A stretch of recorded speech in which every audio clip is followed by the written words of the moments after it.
आहे की ज्या वेळेला हा सामुदायिक आरती करण्याचा विधी आपण करतो ह्याच्यामध्ये महत्त्वाची गोष्ट अशी असते की समजा तुम्ही घरी आरती करता त्यावेळी जास्तीत जास्त 2-3 व्यक्ती किंवा फार तर 5-6 व्यक्ती आरतीला असतात। यामध्ये येथे बसणाऱ्या व्यक्ती त्यांची त्या आरती माध्यमातून जी एक सेवा कृपाशीर्वादार्थ करावयाची असते त्यावेळेला हे चौथे अपेक्षेचे वलय किंवा कवच हे ज्या वेळेला असेल तेव्हा तुम्ही 1 तास साधन केले तर 5 मिनिटे सेवा केल्याचे फळ मिळते। हे बघा, हे अपेक्षा वलय कुठं आहे? आपल्या देहाजवळ आहे। म्हणजे इथं हे देही कात्मिक आणि कर्म इथं आहे ते इथं अपेक्षेवाला असल्यामुळे सगळे चांगलं काही कर्म आलं तर इथं राहून टाकतं। म्हणून केंद्रावर गेला विचारतात तुम्ही काही नवस बोललाय का, कुठे येतो काय बोललाय, आमचं सोडवणं करून देतात। 100 रुपये हातात ठेवून पाणी घालून की मी ध्यान हाताने आम्ही काय बोललो असं तर ते याच्यातनं पिटलं म्हणून पाणी सोडून तो 100 रुपये ठेवला की अपेक्षेचं बोलायला जातं। मग हे कर्म जे आलेलं असतं त्याचा लाभ तुम्हाला आणि काम। म्हणून नवस दिवस काही बोलायचं नाही। नवस बोलायचं म्हणजे काय माहिती आहे दादा, माहिती आता हा माझा मुलगा आहे, मी आजारी पडलो पण घरात असतो तो म्हणत आहे तुम्हाला दवाखान्यात न्यायचं आहे ना, पहिले घर माझ्या नावाने करा मग तुम्हाला दवाखान्यात मग या जन्माला घालून सार्थक झालं ना।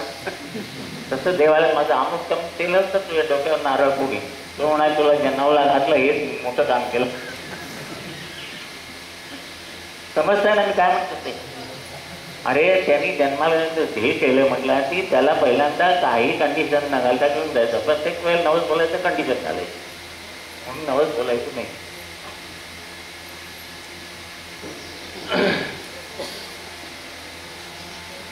जी एक सेवा कृपाशीर्वादार्थ करावयाची असते त्यावेळेला हे चौथे अपेक्षेचे वलय किंवा कवच हे ज्या वेळेला असेल तेव्हा तुम्ही 1 तास साधन केले तर 5 मिनिटे सेवा केल्याचे फळ मिळते। म्हणजे 55 मिनिटं फुकट गेली म्हणजे 55 मिनिटे केलेली सेवा किंवा उपासना वाया जाईल का? तर ते अनावश्यक वलय किंवा ते अपेक्षा वलय तुम्ही निर्माण केले असल्यामुळे 60 मिनिटांच्या केलेल्या सेवेची उतराई होण्यासाठी आपल्याला फक्त 5 मिनिटे मिळतात। म्हणजे तुमची 55 मिनिटे फुकट गेली। ते का? ते वलय तुम्ही निर्माण केलंय म्हणजे ते अनैसर्गिक आहे। देही आत्मिक आणि कर्मवलय नैसर्गिक आहे, देवा निर्माण केलेली। अनैसर्गिक आणि अनैसर्गिक यांचं जमत नाही, समजलं? म्हणून अपेक्षा करण्याची करायचं तुला काय द्यायचं जागा नाही आहे, तुम्हाला काय मागायचं ते समजत नाही। देव म्हणाला माग तर देव म्हणाला म्हणाला 1000 रुपये दे। देव म्हटलं मूर्ख आहे, मला तुला 10,000 रुपये द्यायचे होते, तुला काय पाहिजे ते म्हणलं असतं तर तुझा फायदा झाला ना, म्हणून तुला काय पाहिजे द्या ते द्या असं म्हणायचं। परंतु कार्यकेंद्रावर सामुदायिक आरतीला बसल्यानंतर एकमेकाच्या बाजूला एक अशा व्यक्ती बसल्यामुळे अशा प्रत्येक व्यक्तीच्या जीवनातील पूर्वकर्म परत्वे असलेले कमी अधिक दोष त्याला प्रतिकूल म्हणून धारण झालेले असतात व ते अशा वेळेला उपस्थित असतात। पण पुढे जो नियुक्त सेवक असतो तो अशा दोषांनी युक्त असलेली भक्त भाविक मंडळी जी उपस्थित आहेत त्यांना तो स्वतः जोडून गुरुपातळीवर आणण्यासाठी प्रथम ज्यावेळी गुरुर्ब्रह्मा गुरुर्विष्णू गुरुर्देवो महेश्वरः म्हणून हाक मारतो त्यावेळेला त्या प्रतिकूल दोषांना जे तुम्ही धारण करून आलेले असतात ते दोष बाजूला होतात आणि तुम्ही गुरुपातळीवरती जाऊन त्या आरतीचा लाभ घेता। हे फक्त ज्या वेळेला तुम्ही सामुदायिक आरतीला बसता तेव्हाच होते। म्हणून गुरुवारच्या आरतीला सोमवारच्या अनुष्ठानाला सामुदायिकाला त्याला जायचं। सोमवारचं अनुष्ठान तर महत्त्वाचं आहे, ते इतरांसाठी आहे। सोमवारच्या अनुष्ठानामध्ये न्यास नाही आहे, म्हणजे सेल्फ फिलिंग म्हणजे स्वतःसाठी नाही आहे, इतरांसाठी आहे। आणि जोपर्यंत तुम्ही इतरांसाठी काय प्रार्थना करत नाही तोपर्यंत तुम्ही मागत असलेलं देव तुम्हाला देत नाही। लोक सर्वे जना सुखिनो भवन्तु सर्वे सन्तु निरामयाः सर्वे भद्राणि पश्यन्तु मा कश्चित दुःखम आपनुयात ओम शांती शांती शांती आहे असं म्हणता येईल. म्हणजे लोकांसाठी आधी तुम्ही प्रार्थना करा इतरांसाठी, म्हणजे तुमचं जीवन 75% इतरांसाठी खर्च केला तुझ्या, मग तुम्ही 25% जीवन व्यवस्थित करा. परंतु घरी तुम्ही मलाच दे, सगळ्यांना देऊ नको, सगळं मला डॉक्टर मलाच लागू दे, घर मलाच मिळू दे, सगळं मलाच. परंतु घरी तुम्ही तीन व्यक्तीच बसला व तुमच्या मधला जो तुमचा गुरुभक्त आहे किंवा गुरुबंधू आहे हा 100% प्रतिकूल कर्म हे धारण करून बसला आजच्या दिवशी, पण तुमची तेवढी प्रखरता नाही आणि तुमच्या सानिध्यात तो आला, मग तुमचे वलय त्याच्या वलयाला आपल्या पातळीवर आणण्याचा प्रयत्न करते. म्हणजे जे काही ऋणानुबंध परत्वे आलेले दोष आणि त्याची प्रखरता आहे ही घरी वर्षानुवर्षे उपासना करून सुद्धा तुमच्यापासून विभक्त होत नाही. ते सामुदायिकरित्या किंवा सामुदायिक पारायणामध्ये बसल्यानंतर त्यातले 75% दोष जे आहेत ते तुम्ही सेवा न करता इतरांच्यातल्या ज्या काही विकसित बाजू आहेत त्या विकसित अवस्थेतलाच भाग तुम्हाला मिळून त्याचे निवारण होते. म्हणून सामुदायिक आरतीचं महत्त्व आहे. म्हणूनच सामुदायिक प्रार्थनेचे सामर्थ्य किती आहे तर 1940 सालचे महायुद्ध जेव्हा सुरू झाले त्यावेळी पाश्चिमात्य देशांमध्ये इंग्लंडची काहीही तयारी नव्हती. त्यामुळे केवळ प्रार्थना करण्याशिवाय अन्य मार्ग नव्हता. त्याप्रमाणे हे सर्व लोक सकाळ दुपार संध्याकाळ चर्चमध्ये जाऊन विश्वशांती व्हावी म्हणून प्रार्थना करीत होते. तरी शेवटी त्याचा शेवट काय झाला तर ज्या हिटलरने सर्व युरोप इत्यादी इंग्लंड पादाक्रांत करण्याचा जो विचार केला होता तो हिटलर नामशेष झाला आणि जगात शांतता निर्माण झाली. म्हणजे हिटलर सारख्या हिंसक प्रवृत्तीच्या माणसाच्या हातात अणुबॉम्ब सारखी साधने असताना सुद्धा इंग्लंडमध्ये प्रामाणिकपणे प्रार्थना करणाऱ्या व्यक्तींनी त्या प्रार्थनेने जो ॲटम बॉम्ब आहे तो खाल्ला म्हणजेच गिळंकृत केला. तेव्हा तुम्हाला सुद्धा आज अशा प्रकारची तयारी करावी लागत आहे. कारण तुमच्या जीवनामध्ये सुद्धा तुमच्या स्वभावावर असलेले कर्म जे आहे हा तुमचा हिटलर म्हणजे पर्यायाने शत्रूच आहे व त्याला तुम्हाला नामोहरम करायचे आहे किंवा शरण येण्यास भाग पाडायचे आहे. म्हणून तुमच्या या माध्यमामध्ये सात्विक आणि शुद्ध प्रार्थनेचा जो प्रभाव असेल तर वरून तुमच्या जीवनात प्रवाहित होणाऱ्या कर्माचा काहीही जरी कार्यकारण भाव असला तरी किंवा विषय असला तरी प्रार्थनेच्या बलाने ते कर्म जे आहे ते तुम्ही टाळू शकता व ते अनुकूल होऊ शकते किंवा तुमचा मित्र होऊ शकते.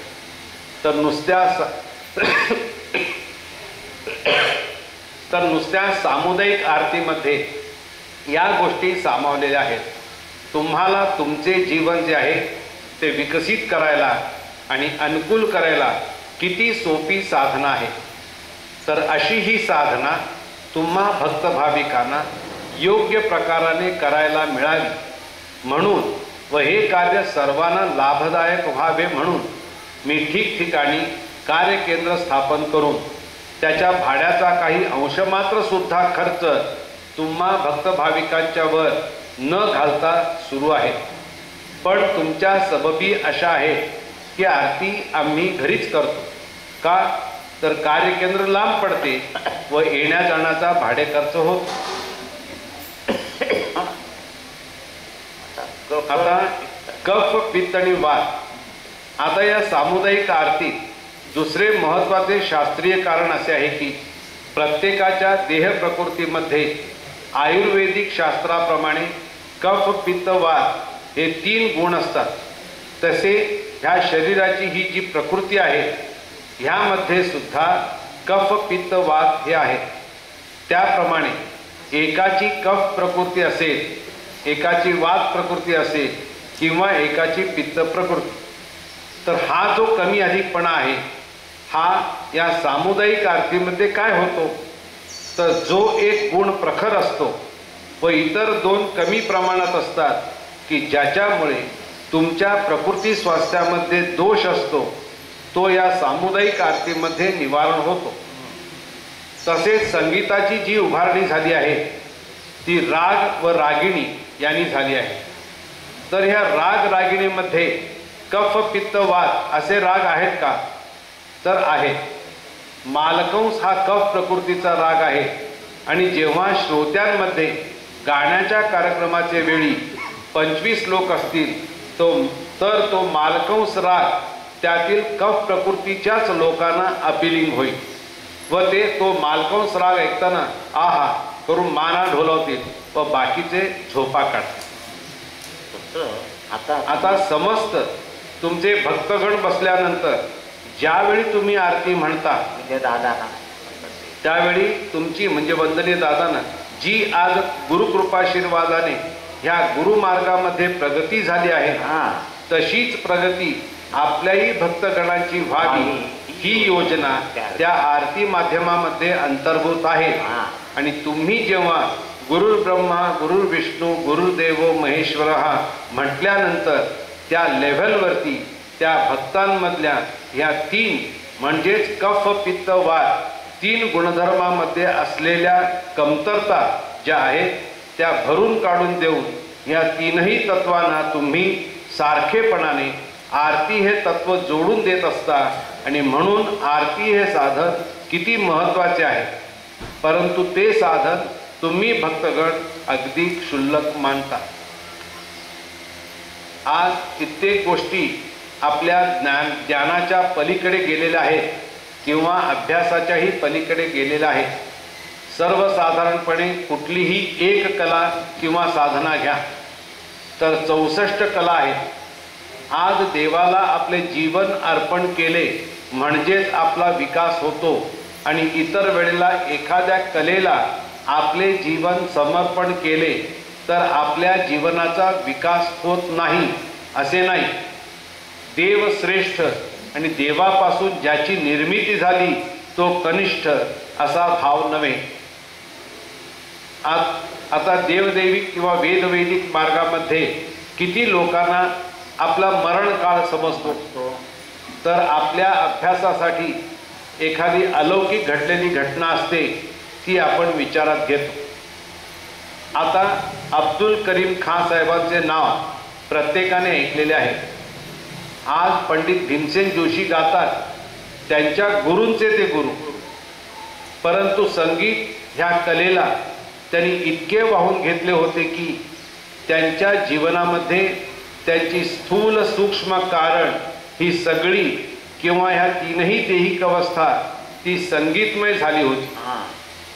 कशी तर जशी ईश्वरमय असते तशी. ते ज्यावेळी मिरज मुक्कामी गेले त्यावेळेला त्यांना आपला मरण काळ 12 तास आधी कळला होता. त्या वर्षी त्यांना दसऱ्याला म्हैसूरच्या दरबारामध्ये गाण्याचा मान मिळाला होता.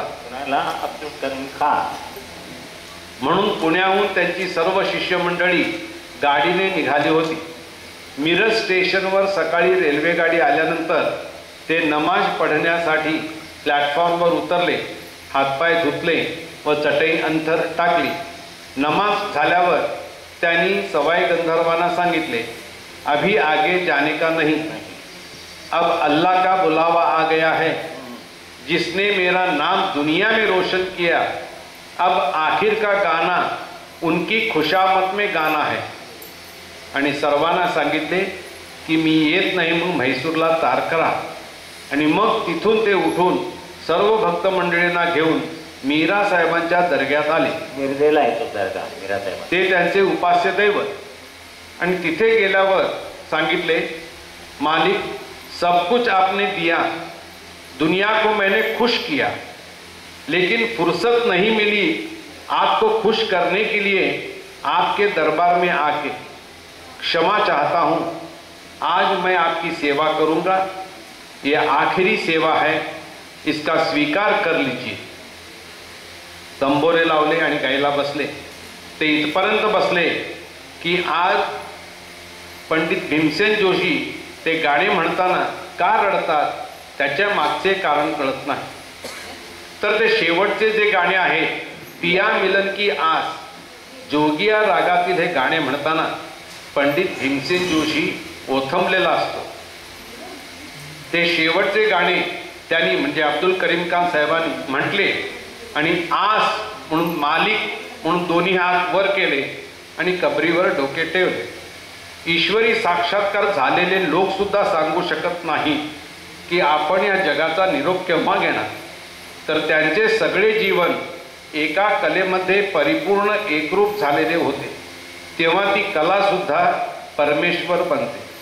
केवळ देव एकच ईश्वर आहे आणि अन्य ज्या अभिजात कला आहेत ते दुर्गुण आहेत हे समजणे अत्यंत मूर्खपणाचे आहे. तर सांगण्याचा उद्देश असा होता की आपण ज्या आरती माध्यमातून सेवा आपल्या या कार्यपद्धतीमध्ये करतो आहोत ते सगळ्यात श्रेष्ठ साधन सद्गुरूंनी तुम्हा भक्तांच्या कल्याणार्थ माझ्या माध्यमातून तुम्हाला ते प्राप्त करून दिले आहे. मला संगीताचे ज्ञान नसताना एवढेच नव्हे तर स्वर ताल लय हे सुद्धा सर्व मागावून कळले. दादा सांगतायत ना हे.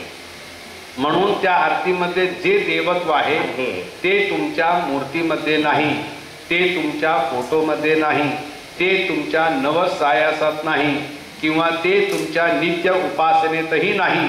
आणि अशा ह्या साधनांचा लाभ तुम्हाला अहर्निश मिळावा म्हणून ही वेगवेगळ्या ठिकाणी कार्यकेंद्र स्थापन करून सुद्धा तिथे सबंध दिवसातील 24 तासापैकी फक्त अर्धा तास किंवा 1 तास उपस्थित राहण्याचे जे श्रेय आहे ते तुम्ही आळसामुळे म्हणजेच आस्था नसल्यामुळे दुर्लक्षित करता आणि बाकीच्या साधनांचा अधिक पसारा हा निर्माण करून काही कृपाशीर्वादाला आपण पात्र होऊ का याची योजना आखता. संदीप चहा झालाय तर काय करतं ना अजून 5 मिनिटं उशीर आहेत ना.